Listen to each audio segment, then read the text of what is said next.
Okay, hey everyone, it's Wally Dellenbach, and this is kind of a condensed version of buffing and polishing. This will be the fourth segment of I'm in the throes of repairing a crack, and here's the crack, and I'm kind of in the second stage of buffing. This is kind of like the final buffing, I guess, if you will, and it's just to kind of get some of the things that might need a little bit more attention. And so I'm buffing around the shell right now. And like I said, I'm going to make this a condensed version. If you want to see the materials or things that I'm using, just go back and visit the the third segment of this video. And anyway, I use this 3M Automobile buffing compound with a 50-50 mix of turtle wax. Okay, so now how this looks basically, it's just kind of like a ketchup, I guess, if you will. Okay, it's got that kind of consistency to it, and I've put on this wool bonnet. It's brand new. So when you buff, say you're doing your set. I don't know, maybe if you got a 4-piece kit, one of these should get you through your 4-piece kit. But if you've got like an Octoplus or something like that, get a couple of these and just kind of switch it out maybe halfway through.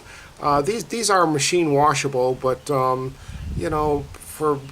might pay a few bucks a piece for each one, $4, $5 a piece. So if you're doing your set, probably all you need to do it is maybe once in your lifetime, maybe, and then just everything else will be polished out, like furniture polish afterwards.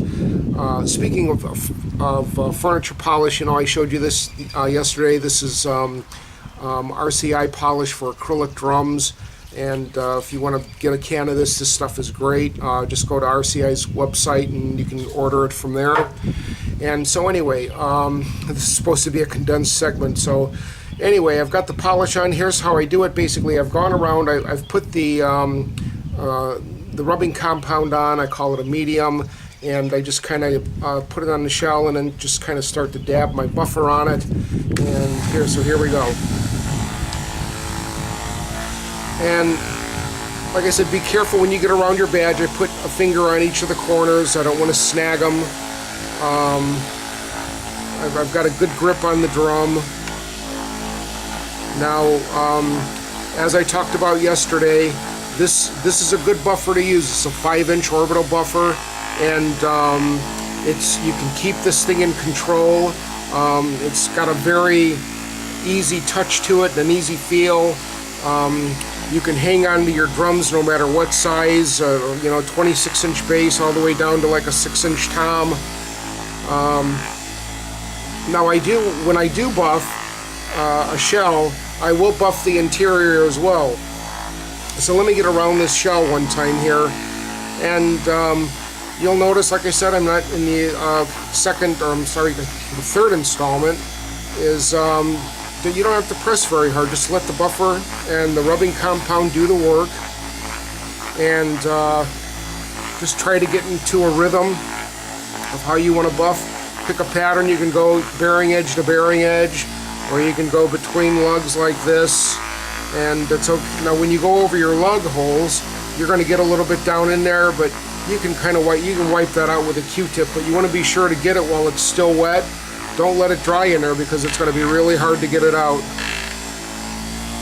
Now, I did mention in the last video about buffing out scratches, and just buff over them a couple, you can pay a little bit of attention to them and leave your buffer on there for a while. Just don't let it sit like this. Try to just kind of move it around in a circular pattern like that to just kind of disperse the buffing compound, okay? So here's kind of, you might be able to see these. Here's a bunch of scratches, maybe where it looks like maybe the snare drum lugs might have hit into that. I'm not going to try to sand those out. I'm just going to buff over them. And I keep saying this in this series of videos. It is what it is. This is a classic Ludwig. It's plus 40 years old. man, celebrate those scratches, okay? Don't try to sand those out, because those are pretty deep. You know, that's probably 15 to 20 thousandths deep in there, if not more. And by the time you sand all that out, you're going to have a big moon crater right in this area. So just leave it alone. You know, it's okay.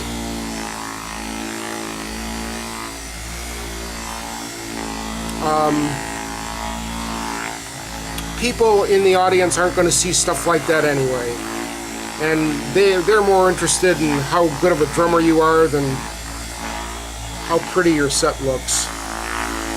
So spend time practicing to be a kick-ass drummer, and if you got a set of Ludwig Vistalites or acrylic drums, you know, they're already cool.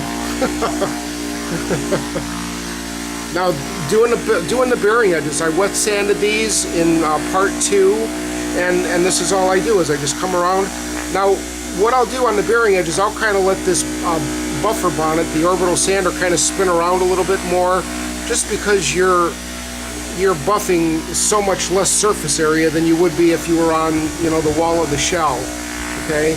And if you just go around, back and forth, move a little bit here and there, let your buffer spin around, let your buffer bonnet, and you don't have to do that, you know, it's just kind of let it spin around maybe a quarter turn.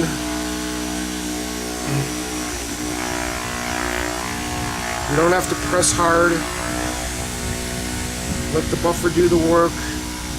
Now you'll notice I've not reloaded my bonnet with any rubbing compound. It's kind of going a long way.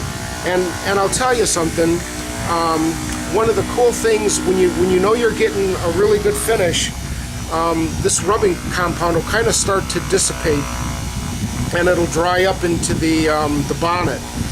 And then what you'll start to see, you'll actually start to see the surface of the acrylic, the rubbing compound will be removed, and you'll see just a beautiful mirror shine. And you know, you can actually buff it to that point, but it's not really necessary. So how much time do you need to buff to make it look shiny? You know, I don't want to say it as long as it takes, but that's pretty much it. You know, right here's a little scratch, and it's just a little micro scratch. You know, it's about 1 inch long, and it's not very deep, but it's still a scratch. But you know what? I'm gonna leave it, because to me, it's just kind of it's a thing of beauty. It's a classic drum. Like I said, it's 40 plus years old, and you just expect, to me, that the scratches on a drum like this, it's character.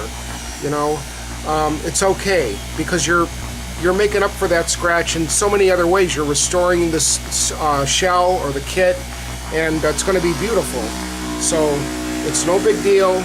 If anybody comes along and you're trying to, you know, you're restoring a set of Vistalites or acrylic drums to sell them, and you want to go through this process of cleaning them up and buffing them and making them look stellar, that's great.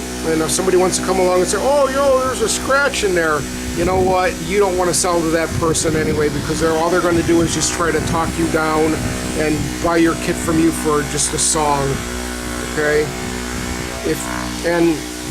And here's my opinion, is that if you take like maybe a 4-piece or 5-piece kit apart, you know, just like a 12, 13, 16, 22, and you clean it up and buff it, you know, gosh darn, at least add $100, $150 to your set on your sale value, okay? But just follow the simple, gosh, look how nice, that's just a beautiful bearing edge. You can kind of start to see, well, it shines like a mirror, my gosh. And when this is done, when this shell is all polished and it gets under some lights, or just like in sunlight or the daylight, these are going to just shine like a blue fluorescent lamp. It's just going to be beautiful. And that's kind of one of the cool things about shining your bearing edges, is that it just kind of makes them pop in the light a little bit more. Okay, I'm going to do one more thing. Now, every time when I buff a drum, I do buff the inside too. Now I'm gonna add a little bit of. I'm gonna load my bonnet up, and so you can see kind of how doing the bearing edges. You know, when you're doing the shell, you know, you get at least probably 60% of the surface of your bonnet, and that's kind of what you're doing when you get. That's why I say let that thing move around. Now I'm going to do the inside of the shell. So when you do, you know, you're only going to be able to do such a large diameter shell until you can't get this thing in here. But when I do the inside diameter of a shell, I try to ride the inside diameter up around the outside diameter of the bonnet. Okay, so I'm just to not get this sprayed all over, and I don't want to splash it around. Okay, I'm going to rub it in a little bit with my finger. And so here we go.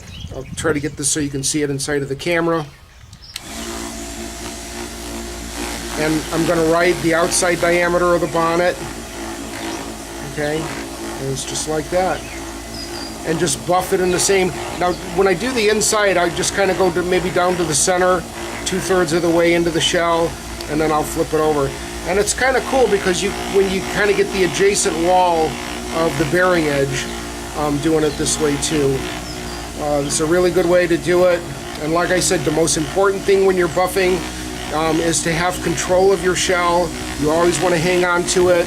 And a nice thing about doing it this way too is that holding it on and sitting it in your lap, your body absorbs the vibration. So it's your body having contact with the shell absorbs the vibration, and you know, it's a good thing. Just always be sure to have a good grip. You know, I've got some towels set in my lap, and that's how you do it. It's like I said, it's a very easy thing to do. I've given you the tools and knowledge, shown you the tools and given you the knowledge to do this, where you can just do. I don't want to use the word of professional job, because when people sell a drum set, they'll say, this 1976 set of Ludwigs was professionally buffed. You know, it's hard to understand what some people's a professional, their definition of professional means. But you know, as a buyer, as an informed consumer, having watched this video, you now know how to ask, you know what to know, what to expect. So you say, well, gosh, you know, I really like your drum set. I'd like to buy it. How did you buff them? Who did buff them, and how did they do it? So if they get kind of vague and sketchy about it, you know, just be leery of it. Now, one final thing, and I'm going to sign off. This is supposed to be a condensed version. I talked about when you set this thing down, don't set it down on anything. Always lay it on its side, or get a cradle and stand it up like this. The reason why you don't want to do this is because if you set it down on the bonnet, you don't want to pick up any contaminants. And even so much as, like, you know, micro dust and dust, those are actually like cutting agents. And when you start to buff your drum and you go to wipe off your compound, your drum is going to look cloudy. And that's why I say when you always finish buff, always get yourself a new bonnet, or at least throw this thing in the washer or wash it in the sink with some dish detergent. Let it dry. And you don't want to pick up any contaminants on it, because it will make your drum start to look cloudy. And when your acrylic starts to look cloudy, that just means that your bonnet is contaminated, and or you need to go to a softer grit, or a softer like plush, I guess, if you will, or touch of your bonnet. Okay, so I've given you the tools, the knowledge, and you are now an informed finisher, gluer. You should be able to fix any acrylic drum shell that's got a crack in it, be able to clean it, be able to buff it, know what you're looking for when you're out in the market, if you're doing a project like this. And even if you're just out in the drum market looking for an acrylic set, you've learned enough through this series of videos that you know what to expect. Okay, so with that, everybody have a good summer day. Well, it's not summer yet. I guess the summer solstice is the 22nd. So we're still in the throes of spring. Everybody go out and have a good day today. Spend time with family and loved ones. And everybody practice, play the crap out of your drum set, and ride them hard and put them away wet. So I'm going to do one final segment, and it'll be packaging. I'll show you the finished drum as it's cleaned up and buffed and ready to be put in a package. So the final installment is going to be showing this off and then showing you how to package this acrylic drum for shipment. So with that, everybody be cool. Peace, and I'll see you on the fourth and final, or actually it's the fifth. This is number 4, the 5th installment. So everybody have a good day. Thanks for watching. Peace.